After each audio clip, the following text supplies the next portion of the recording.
Hello, everyone out there. I am Lance Allan, sports director, CBS 58, WDJT in Milwaukee. It is a great day because we get to talk about racing. We get to talk about the legacy of Alan Kulwicki, and we get to announce the fifth and final finalist of the Kulwicki Driver Development Program. And I don't think this gentleman would want to be the last in any race that he's in, but hey, he's in the field and maybe he's zooming to the front. He is Bryce Miller, 25 years old, Columbus, Wisconsin native. Bryce, welcome to this. Congratulations. And I got to ask the first softball question because we're going to be friendly media today. This is all happy talk today. So the first thing is when you got the call and found out that you were in the Kulwicki Driver Development Program and that you were a finalist, what was your initial reaction? Yeah, for sure. To start off, it's just an honor to be here and a dream of mine to be part of this program and carry on Alan's legacy. But honestly, when I got the call, it was at 7:59, a minute before they announced it, and I was from a North Carolina number, and I actually just shipped some shocks out to North Carolina. And I'm like, oh man, I really hope this is the Quickie Driver Development Program, but it could be my shock guy. And I answered it, and it was the announcement that I made the program. And honestly, it just couldn't believe it, and it's just so cool to be here and talking to you and carrying on Alan's legacy. I try to have a conversation more than an interview. This isn't like I have a question written down. I'm going to ask Bryce. I like to get to know you and have a relationship and a discussion. I noticed that you have immediately an Alan Kulwicki picture and plaque right over your shoulder. What does that mean to you and where are you? Yeah, I'm at my house, and that's been hanging in our house since the day I was born, and that's actually how my dad growing up was a huge Alan Kulwicki fan, and he's that's how he got his racing number back in the day, and so I've kind of always grew up knowing about Alan, and I wasn't alive when he was racing, but it was pretty cool to have that in our house, and he's just a huge fan, so this is cool for the whole family. But especially for me to be racing in Alan's legacy this year. I know I shared with you before the interview, Bryce, that, I'm much older than you. I'm older than dirt. And I went to a lot of dirt track races in my day. But in the heyday of ASA and Artco, it was Kulwicki, it was Trickle, it was Sauter, it was Mark Martin on his way up, it was Rusty Wallace. And I'm going to leave somebody off the list, and I'm sure somebody's going to yell at me and say, you forgot Eddie and Seneca and, all the great names, the Shears, just the list goes on and on and on. The field seemed to be stacked every single week. So when you hear stories about Alan Kulwicki and how he did it his way and some of these guys that kind of paved the way for you in Wisconsin, what do you think and how much gratitude do you have?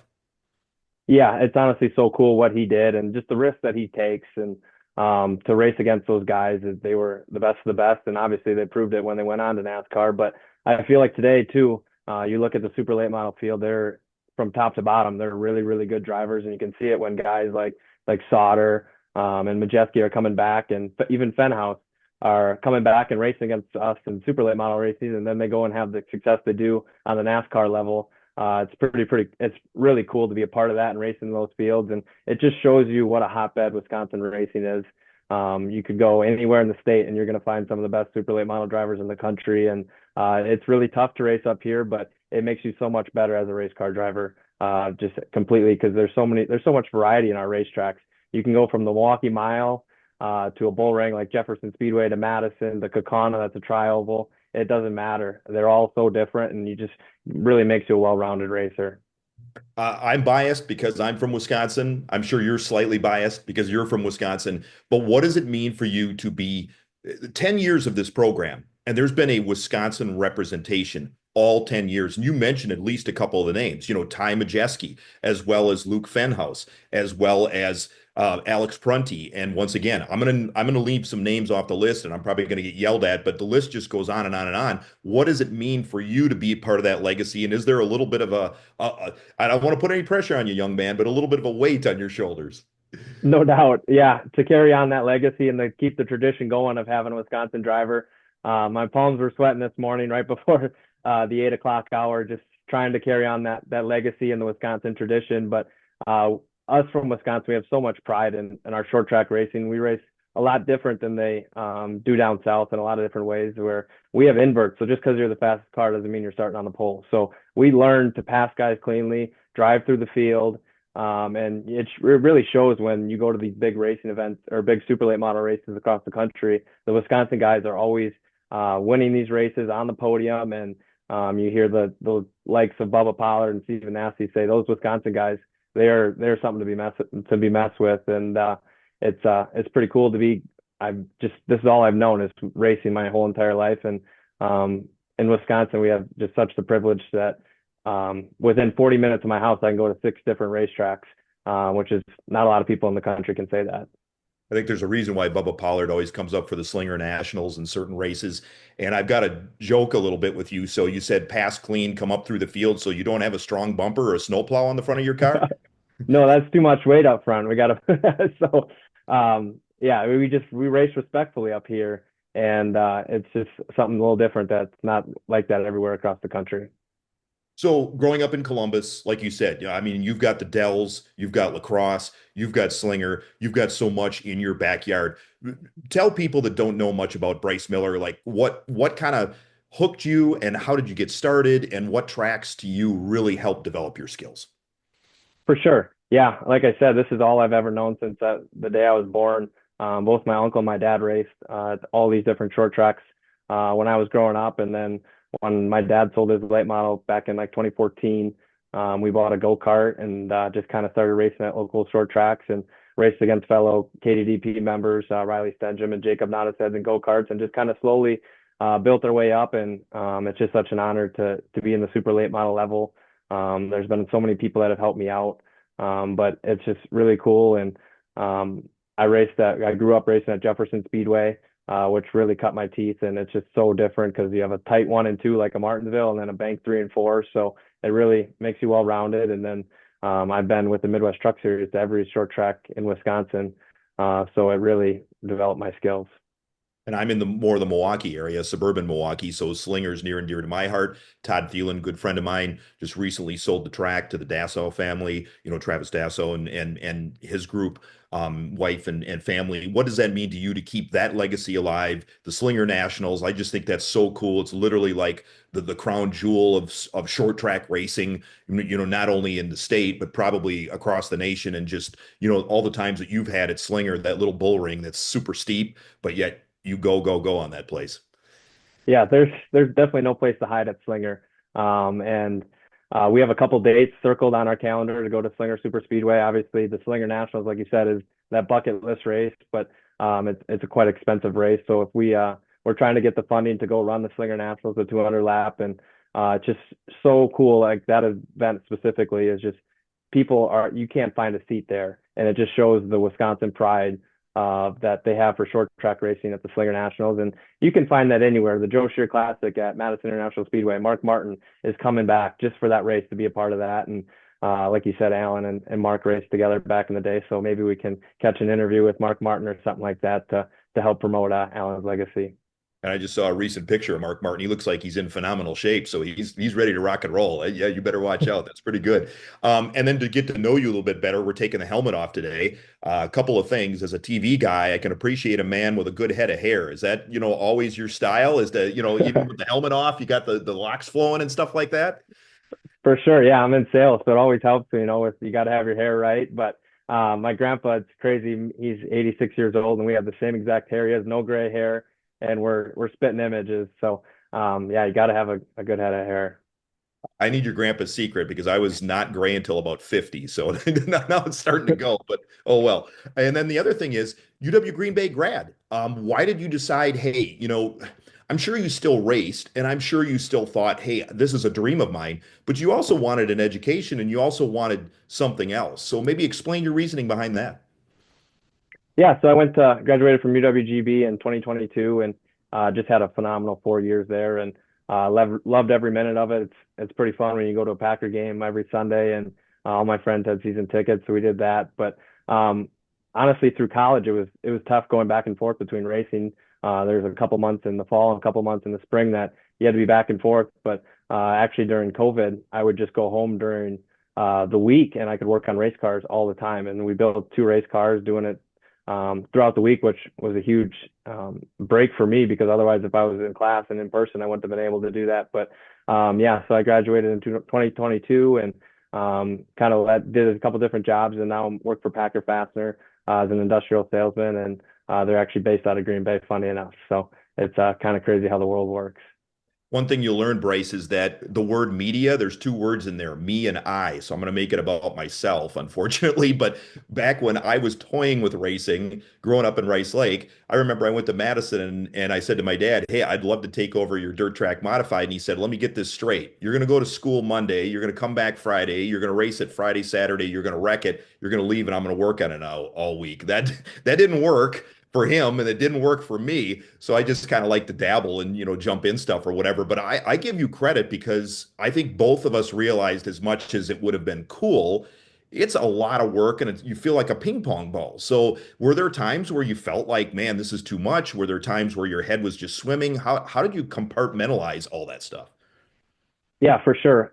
One thing you learn very on as a race car driver when you're doing it competitively is nothing's normal. Like if you're driving to the race shop to 1 in the morning, 2 in the morning, and you work through the night into the morning, and then you got to log in and do a class at 10 a.m. Like you just get used to it, and you got to be flexible. And that's the nice thing is nothing's normal. Everyone thinks we're crazy, but this is just normal life for us, and it's yeah, it's just kind of uh, what you deal with as a race car driver.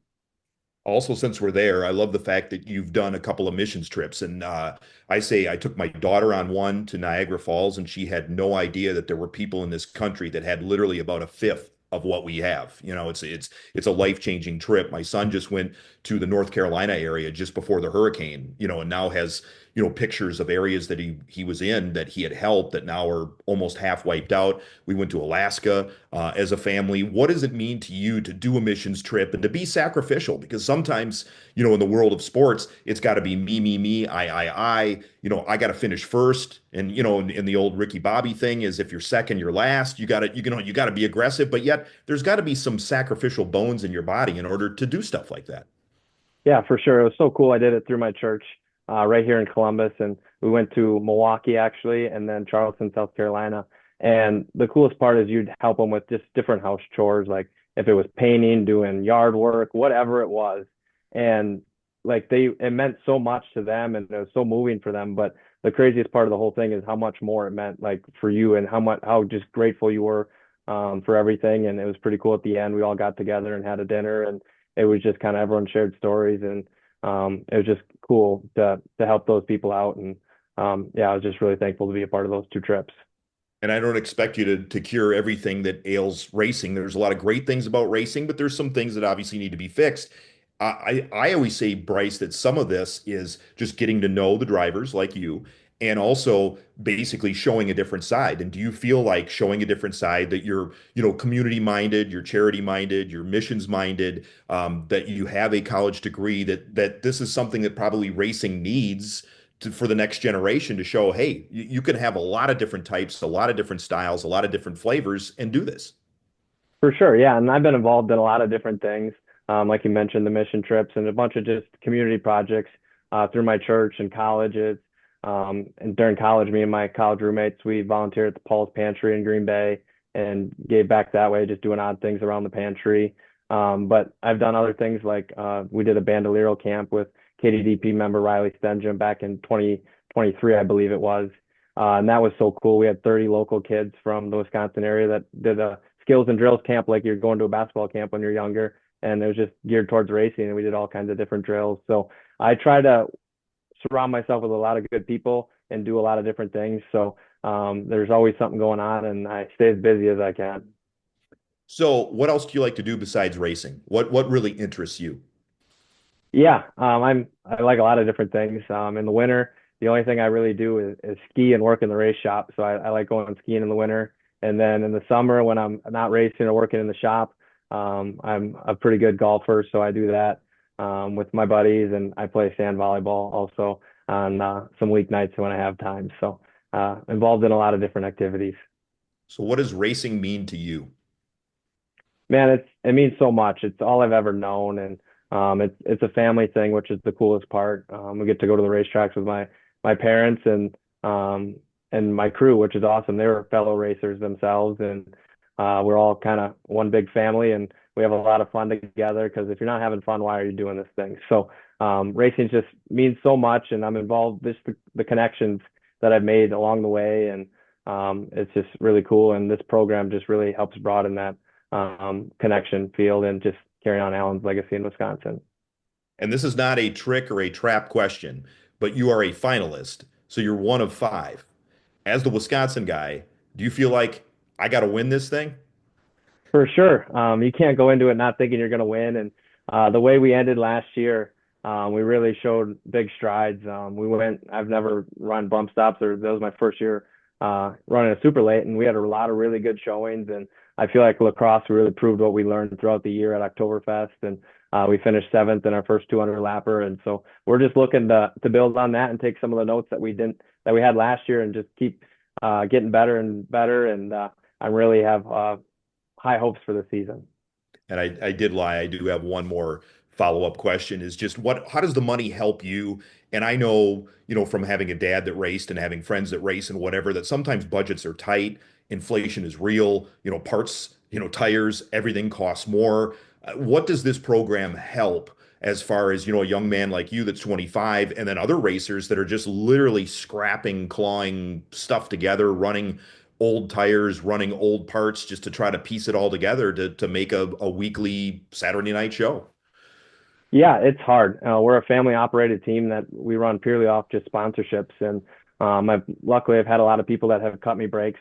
Mike Carmichael gave me an opportunity to drive in the Midwest Truck Series back in 2020. And then we were really successful in that and just started building a lot of connections that way. And then Griffin McGrath, he was running super lates for a long time in this area. And he said, hey, you need to get in a super late model.